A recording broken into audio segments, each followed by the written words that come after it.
안녕하세요. 시동생 시집살이로 스트레스가 이만저만이 아닌 30대 여성입니다. 이제 막말로 이판사판이다 싶으니 까놓고 얘기해 볼게요. 처음 남편과 만나게 된 건 친한 언니를 통해서였어요. 당시 저는 막 사회생활을 시작한 차였고, 남편은 저와는 같은 업계지만 다른 회사를 다니는 직장인이었죠. 분야가 같다 보니 첫 만남에서부터 대화가 잘 통했고, 이후로도 누가 먼저랄 것 없이 서로 연락을 주고받으며 관계를 발전시켜 나갔습니다. 하지만 처음부터 결혼을 전제로 한 만남은 아니었기에 2, 3년 동안은 딱히 결혼에 대해서 이야기를 나눠본 적은 없었네요. 그렇다고 언젠간 헤어질 건데 생각하며 만났던 것도 아니긴 하지만요. 한편 그런 와중에 아버님이 교통사고를 당하시면서 3개월 동안 병원 신세를 지셨거든요. 그리고 그때 남편이 아무래도 여러 가지로 생각이 많아졌던 모양이에요. 모르긴 몰라도 자기가 장남이기도 하고 그러니 시부모님께 결혼해서 애 낳고 잘 사는 모습을 보여드리고 싶었던 건 아니었나 싶기도 하고요. 아무튼 그때를 기점으로 남편이 적극적으로 결혼 이야기를 꺼내기 시작했고, 한 명이 적극적으로 나오니까 이후로는 일이 착착 진행이 되대요. 하지만 상견례 자리에서 정말 꿈에도 생각 못한 이야기를 듣게 되었습니다. 처음에 남편과의 결혼을 허락받기 위해 시댁에 인사를 드리러 갔을 때도 그런 말씀은 전혀 없으셨는데, 갑자기 저희가 결혼을 하더라도 당신들은 한 푼도 보태주실 수 없다고 하셨거든요. 친정부모님도 저도 몹시 당황스러웠죠. 그런데 더 당황스러웠던 건 심지어 남편도 처음 듣는다는 얼굴로 아버님 어머님을 바라보더라는 거예요. 하지만 두 분 다 태연하게 아들 둘 키우느라 버는 족족이 써버려서 모아둔 돈도 없고 능력도 없다며, 저희 친정부모님더러 그래도 둘이 좋아 죽고 못 산다니 결혼을 안 시킬 순 없지 않느냐 하시는데, 시부모님의 뻔뻔한 태도에 정말 어이가 없었죠. 그래서 제가 친정부모님더러 그냥 집에 가자고 했어요. 남편에게는 시부모님하고 이게 어떻게 된 일인지 얘기를 잘 해보라 했고요. 그렇게 식당에서 나와 친정부모님 두 분 다 무슨 저런 사람들이 있냐시며 저를 위로하셨지만, 솔직히 당시 저는 슬프기보단 화가 났습니다. 도대체 저랑 저희 부모님을 어떻게 보고 저런 식으로 말씀을 하시는 건지 어이가 없었죠. 정말 열불이 나서 손발이 부들거리고 가슴이 벌렁거리더라니까요. 그런데 그때 뒤에서 남편이 다급하게 제 이름을 부르며 쫓아왔어요. 그러자 친정부모님이 일단 그래도 얘기는 해보라며 자리를 비켜주셨고, 그렇게 저랑 남편이 대화를 나누게 되었습니다. 그리고 남편은 하늘에 맹세코 자기 부모님이 저렇게 나오실 줄 몰랐다면서 자기도 너무 황당하고 매우 실망했다고 이참에 부모님과 단판을 지을 거라나요. 그리고는 정말 염치가 없지만 그래도 자기한테 한번 기회를 줄 수 없겠냐고 묻는 거예요. 시부모님과는 별개로 자기 한 사람만 봐줄 수는 없겠냐면서 자기가 평생 저한테 잘하고 살겠다고요. 하지만 그땐 솔직히 이성적인 판단이 불가능했어요. 아무리 남편이 좋은 사람이라지만 시부모님하고 막말로 평생 안 보고 살 수 있는 것도 아닌데 떼어놓고 생각을 한다는 게 쉽진 않았죠. 그리고 결혼은 어쨌든 현실이라는 주변의 얘기처럼 도움을 받기는커녕 이러다 도움을 드리며 살아야 하는 건 아닐지 걱정도 되었고요. 아무튼 제가 이렇게 추려쓰곤 있지만 둘이서 3시간 넘게 대화를 주고받았고, 결국엔 남편을 한번 믿어보기로 했어요. 그래도 남편이 말하길 자기가 모아둔 돈이 1억 가까이 있다고 했고, 자기 나름대로 인생 계획이 있다면서 제 앞에서 읊어대는데 생각이 깊다는 것도 느껴졌고, 그리고 연애하는 동안 지켜본 바로는 남편이 자기가 한번 뱉은 말엔 책임을 질 줄 아는 사람이었거든요. 그래서 결국 제 마음을 따라가기로 한 거죠. 하지만 제 이런 결정을 친정부모님께 알리니 친정부모님은 영 탐탁치 않아 하시는 눈치셨어요. 남편과 이야기를 해보라는 건 잘 달래서 정리를 하라는 뜻이었다 하시며 곤혹스러워 하셨지요. 그리고 어려서부터 제가 내린 결정은 웬만하면 존중하고 믿어주시던 분들이셨지만 그때만큼은 저를 완곡히 말리시더라고요. 그래도 전 제 나름대로의 확신이 있었기에 고집을 꺾지 않았고, 결국 부모님이 다시 한번 저를 믿어주시면서 그렇게 저는 남편과 부부의 연을 맺게 되었습니다. 가진 게 없으니 배째라는 시부모님을 뒤로하고 친정부모님이 집을 해주셨고, 남편이 모아둔 돈으로 결혼식을 치르고 혼수를 채웠어요. 그리고 나니 돈이 좀 남아 이걸론 차를 살까 말까 하니까 친정아버지가 1,000만 원 주시면서 남편 차 사는데 보태라고 하셨죠. 예물 예단을 양쪽에서 다 생략하느라 저도 달리 받은 건 없었지만 남편한테 따로 해준 것도 없었거든요. 그러니 친정아버지께서 그게 내심 마음에 걸리셨던 모양이에요. 아무튼 남편이 저희 친정부모님이 그렇게까지 마음을 써주실 줄 몰랐다며 무척 감사해했어요. 어떻게 표현해야 하나 싶은데 전 제 결혼 생활이 이 정도면 충분히 이상적이라고 생각했고 그래서 이제 저희 결혼 생활에는 소위 꽃길만 있을 줄 알았어요. 그런데 생각지도 못한 곳에 지뢰밭이 있었으니 바로 남편의 하나뿐인 형제, 시동생이 문제였네요. 사실 시동생이 처음부터 눈에 까시긴 했어요. 나이는 남편보다 2살 어리고 저랑은 동갑이었는데 엄연히 따지면 제가 손이잖아요. 그런데 지가 모나 되는 거 마냥 어찌나 나서는지 꼴같지 않더라고요.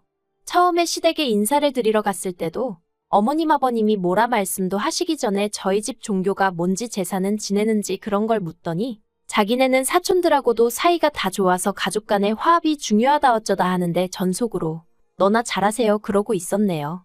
그러면서 1년에 제사가 5번 있는데 절대로 빠지면 안 된다는 둥, 그리고 미리 말해두는데 제사 음식은 정성이 들어가야 한다는 둥.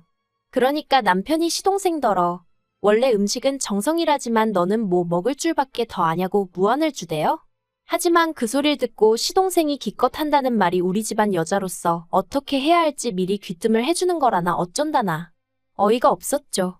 하지만 솔직히 그때는 처음 시댁에 인사를 드리러 간 날이라 긴장을 많이 했기도 해서 시동생의 말 같지 않은 소리에 하나하나 대꾸해줄 여유가 없었죠. 아무튼 식을 올리고 나서 보니까 제사가 무슨 5번이에요. 7번이나 있더라고요.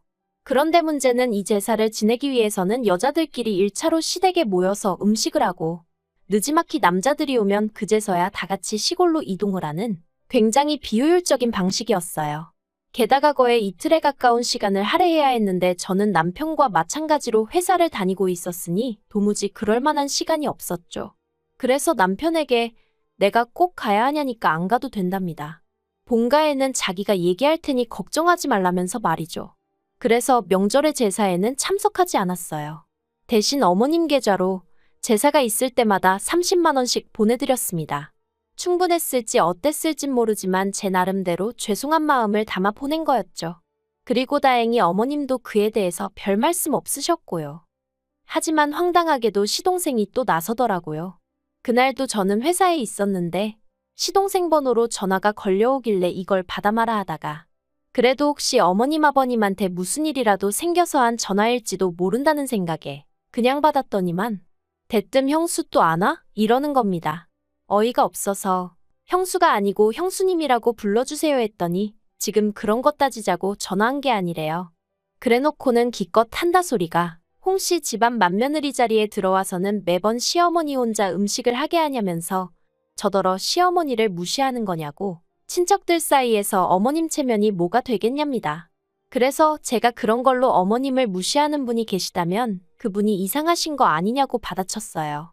그랬더니 잠깐 말이 없더니 저더러 시댁 어른들 욕하는 거냐고 큰 소리를 내대요.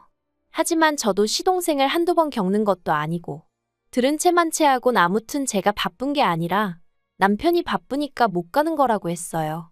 만약에 누가 제사에 오니 안 오니 따지면 남편이 무조건 자기가 바빠서 못 간다고 하라고 했거든요. 근데 제 얘기를 듣더니 시동생이 한다는 소리가 그러면 형수만 와서 음식하고 가 그러는데 어이가 없어서 그렇게 어머님이 안타까우면 기훈 씨가 도와드려요 해버렸습니다. 참고로 원래는 저도 도련님하고 불러줬는데 말끝마다 형수 해대니까 짜증나서 저도 그냥 이름 부른 거예요. 아무튼 이후에도 시동생하곤 여러 차례 부딪혔고 그때마다 저도 받아친다고 받아쳤지만 그렇다고 스트레스를 안 받은 건 아니었죠. 그러다 2달 전이었어요. 어머님하고 통화를 하는데 지나가는 말처럼 얘기하시길 시댁 부엌에 자꾸 누수가 생겨서 이참에 리모델링을 할까 하신다더라고요. 그래서 그냥 그러시냐 하고 말았네요. 솔직히 어머님이 당신 집 리모델링 하신다는데 제가 딱히 할 말이 마땅치 않기도 했고요. 그런데 그 이야기가 있고 며칠 뒤에 아버님 생신이어서 시댁에 내려갔습니다. 말이 나왔으니 말인데 여기에 관해서도 할 말이 있는 게 원래는 시댁에 5시까지 내려가기로 되어 있었거든요. 시댁에는 차를 가진 사람이 없으니 저희가 시댁으로 먼저 가 시부모님과 시동생을 태우고 식당으로 이동할 생각으로요. 그런데 약속 이틀 전 시동생이 문자로 저한테 5시까지 오란다고 딱 5시까지 오지 말고 오전에 내려와서 미역국이라도 좀 끓이는 게 어떻겠냐대요. 어처구니가 없어서 그 문자 그대로 남편한테 보냈어요. 그리고 시동생한테는 아버님 생신인데 직접 끓이지 그러냐고 답장을 했죠. 그리고 이유는 뭐 말해 뭐 하겠어요. 남편도 시동생한테 전화로 욕을 퍼부었던 모양이에요. 니나 똑바로 하지 싸가지 없게 왜 형수한테 이래라 저래라 하느냐고요. 그리고는 한 번만 더 이따위로 굴면 가만 안 둔다고 했다는데 솔직히 남편이 시동생한테 그렇게 얘기를 한 게 처음이 아니었거든요. 그래서 이번에도 그냥 하는 소린 줄 알았네요. 아무튼 원래 계획대로 약속 당일 시댁에 도착하여 식당으로 이동을 했어요. 그리고 저희 아버님이 평소에도 식사하시면서 반주하시는 걸 좋아하시는데 그날은 당신 생일이었으니 더 기분이 좋으셨던 모양입니다. 아들들한테도 계속해서 술을 권하셨거든요. 그런데 저희 남편은 운전을 해야 한다며 술을 입에 대지 않았고 그래서 남편 대신 제가 조금 마셨어요. 그리고 어느덧 분위기가 무르익을 때쯤 어머님이 다시 리모델링 얘기를 꺼내시는 겁니다. 원래는 부엌만 하려고 했는데 인테리어 사무실에 가보니까 어차피 부엌만 해도 집이 엉망이 되는 건 똑같다면서 이참에 싹 다 고치고 새집같이 해놓고 살면 얼마나 좋겠냐 하더래요. 그래서 어머님도 따져보고 생각도 해보니까 또 이렇게 마음먹었을 때 하는 거지 싶으시더라며. 그러니까 결론은 집 내부를 전부 수리하셔야겠다고요. 그런데 저는 솔직히 그게 꼭 필요한가 싶었어요. 제가 알기로는 지은 지 8년인가 밖에 안 된 아파트라서 다 때려부실 필요는 없을 것 같았거든요. 하지만 말씀하시는 내내 어머님 표정이 상기되어 있었고 다른 사람들도 가만히 있는데 제가 따지고 들기가 좀 그렇잖아요. 그래서 그냥 잘 결정하셨다고만 했네요. 그런데 갑자기 어머님만 색이 확 어두워지면서 문제는 돈이랍니다. 인테리어 업자가 3천만 원을 부르더라는 거예요. 솔직히 저도 리모델링 그게 돈이 한두 푼 드는 게 아닐 텐데 하는 생각을 아닌 게 아니라 했었거든요. 하지만 통화하실 때 돈이 있고 없고 그런 말씀은 안 하셨으니 저도 크게 신경 쓰진 않았죠. 그런데 알고 보니 돈도 없으신 상황에서 계획만 세워두신 거였더라고요. 그리고 그때 시동생이 저희 부부더러 얼마나 보탤 거냐고 묻는 거예요. 무슨 귀신 씨나라 까먹는 소린가 싶어서 제가 시동생을 쳐다봤어요. 남편도 대번에 돈이 어딨냐며 정색을 했고요. 그러니까 이번엔 아버님이 너네가 결혼한 지가 얼만데 아직도 돈을 못 모았냐면서 살림을 어떻게 하는 거냐고 언성을 높이시는 거예요. 주변에 사람들도 많은데 민망하고 억울하고 짜증도 나고. 하지만 아버님은 계속해서 어떻게 돈을 하나도 못 모았냐며 그러지 말고 반만 보태라시는데 반이라고 해도 1,500이잖아요. 황당하다 못해 어이가 없어서 웃기더라니까요. 그래서 없다고 했어요. 남편도 저도 둘 다 그렇게 큰 돈은 없다고요. 그리고 그날 결국 분위기가 엉망이 돼서 집에 왔어요. 시댁으로 돌아가는 차 안에서 시동생이 뚫린 입이라고 자식이 돼서 그러는 거 아니라는 둥, 형이 변했다는 둥 헛소리를 찍찍해대니까 남편이 시동생더러 조용히 하라고 한마디 하대요. 그런데 황당하게도 어머님께서 당신은 아들 키워서 남 좋은 일 시켰다는 이해 못할 말씀을 하시는 거예요. 그래도 뭐 결과적으로 못 해드린다고 했고 시부모님도 현실을 받아들이셨을 거라 믿었습니다. 그런데 이달 초 어머님이 결국엔 리모델링을 하기로 했다면서 소식을 전해오셨어요. 그리고는 덧붙이시기를 그래도 한 3주는 걸릴 것 같으니 저희 방 2개를 치워놓으랍니다. 전 처음에 제 귀를 의심했어요. 그게 무슨 말씀이시냐니까 아니 그럼 리모델링 하는 동안 당신들이 어디가 있겠냐면서 저희 집으로 올라오실 거라는 거예요. 그래서 안 된다고 했죠. 저나 남편이나 다 출근하고 나면 빈집인데 시부모님의 시동생까지 부담스럽고 어렵다고요. 당장 방을 비우기도 어렵고 여러 가지로 어렵다 죄송하다 몇 번이나 말씀을 드렸습니다. 그랬더니 아마 어머님과 제 통화를 아버님과 시동생도 듣고 있던 모양이에요. 아버님이 전화기 내놔라 어째라 난리가 났고 34평짜리에서 둘이 살면서 시부모도 못 오게 하냐 어쩌냐 싸가지가 있네 없네. 그래서 제가 회사라 통화 길게 못한다. 나중에 다시 남편하고 연락드리겠다 하고 일단 전화를 끊었습니다. 마음이 심란하여 도통 일이 손에 잡히질 않아 결국 평소보다 조금 일찍 퇴근을 했어요. 그리고 남편에게 전화하여 이런 일이 있었다 하니 자기도 바로 집으로 오겠다대요. 그리곤 얼마 안 있다 저더러 바로 지금 시댁에 가자더니 진짜 시댁으로 향했습니다. 시부모님께선 저희가 평일 저녁에 그렇게 올 거라곤 생각지 못하셨겠죠. 꽤 당황하신 얼굴로 저희를 맞으셨거든요. 그리고 밉상 시동생도 집에 있었어요. 아무튼 좋은 일로 찾아간 게 아니었던 만큼 바로 본론으로 들어갔습니다. 남편이 어머님 아버님 떨어 도대체 무슨 얘기냐고, 리모델링은 뭐고 우리 집엔 왜 오신다는 거냐 하니까, 그러면 집안을 다 뒤집어 엎는다는데 여기서 우리 셋이 어떻게 지내냐며 어머님 아버님 시동생 할 것 없이 다들 난리더라고요. 그러자 남편도 그러니까 대책도 없이 일단 리모델링부터 하겠다 하고 통보를 해오면 어떡하냐면서 화를 내대요. 그런데 그때 시동생이 한다는 말이 남편더러 너무한다면서 부모님을 무시해도 정도가 있는 거 아니냐고.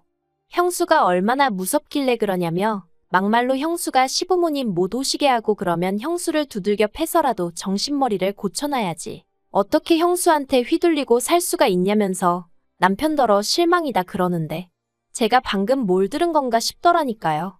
그래서 제가 지금 진심으로 하는 얘기냐니까 시동생이 제가 지 마누라였음 벌써 뒤지게 맞았답니다. 그런데 그 순간 저보다 남편이 먼저 주먹을 날려 시동생 얼굴을 정통으로 갈겼어요. 보자 하니까 못하는 말이 없다면서. 남편한테 한 대 맞고 나가떨어진 시동생은 쌍코피가 났고 어머님 아버님은 형이 돼서는 동생을 이렇게 패냐고 고함을 치셨습니다. 그리고는 어머님은 대뜸 해준 거 없다고 시부모 괄시하는 거 알면서도 당신이 아무 말 안 했지만 저 때문에 형제간이 이렇게 된 건 못 참는다며 저더러 남편하고 이혼하랍니다. 그러자 이번에도 남편이 저보다 한 발 빨리 어머님께 그런 말씀 다신 하지 마시라고 지금 제가 누구 덕에 이렇게 해놓고 사는 줄 모르시냐고 악을 쓰더니 시동생을 가리키며 저 자식 때문에라도 당분간 여긴 안 오겠다고 딱 선을 긋더라고요. 그리고는 시동생더러 너는 사람 구실 좀 하고 살으라고 나이 처먹고 부모님한테 빌붙어 사는 버러지 같은 자식이라고 욕을 하더니 한 번만 더 내 와이프한테 말 그따위로 했다간 쌍코피가 아니라 아주 묵사발을 만들어주겠다고 하대요. 그리고는 뭐 뒤도 안 돌아보고 저더러 집에 가자 하대요. 솔직히 올라오는 차 안에서 좀 전에 있었던 일을 곱씹어보니 통쾌하기도 하고 동시에 씁쓸하기도 하고 그냥 제가 마음을 좀 넓게 쓴다 생각하고 올라와 계시라고 할 걸 그랬나 하는 쓸데없는 죄책감도 들고 기분이 좋기만 한 건 아니었네요. 하지만 지금은 그래도 며칠 지나서 그런지 마음이 안정이 됐어요. 매사 제 마음 같을 수도 없는 거고 그러니 시간에 맡겨두렵니다. 이러다 언젠가 좋아질 수도 있고 이렇게 영영 먼 가족처럼 살게 될지도 모르죠. 하지만 전 그냥 저랑 남편만 생각하면서 살아야겠어요. 적어도 남편이 그때 그 약속처럼 계속해서 제 곁에서 저를 든든히 지켜주기만 한다면 적어도 두렵고 겁나는 일은 없을 것 같으니까요.